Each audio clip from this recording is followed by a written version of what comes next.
എന്റെ ഈശോയെ, എന്റെ പാവങ്ങൾ എന്നോട് ക്ഷമിക്കണമേ. കാരുണ്യവാനായ കർത്താവെ, നിന്റെ കരുണയ്ക്കൊത്ത പ്രകാരം അടിയനെ സഹായിക്കണമേ.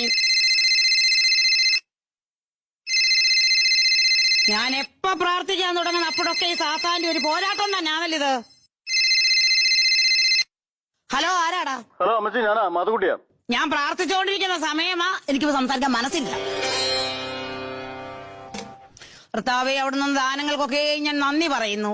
കർത്താപ്പച്ച, മറ്റുള്ളവരോട് നല്ല രീതിയിൽ സംസാരിക്കാൻ എന്നെ പഠിപ്പിക്കണമേ. ഈശോതമ്പുരാനെ, ഈ ഫോൺ ഞാൻ തല്ലിപ്പൊട്ടിച്ച് ദൂരെ കളയും. ഹലോ അമ്മച്ചി, പ്രാർത്ഥന കഴിഞ്ഞോ? ഏറണം കേട്ട കാല് പറഞ്ഞ പിശാചിന്റെ സന്തതി, നിന്നോട് ഞാൻ പല പ്രാവശ്യം പറഞ്ഞിട്ടുള്ളതാ. അമ്മച്ചി പ്രാർത്ഥിച്ചുകൊണ്ടിരിക്കുന്ന സമയമായി തന്നെ ഫോൺ വിളിക്കരുതെന്ന്. അപ്പൊ തന്നെ നിനക്ക് അമ്മച്ചോട് സംസാരിക്കണോടാ. എച്ചിട്ട് പോടാ പിശാച്.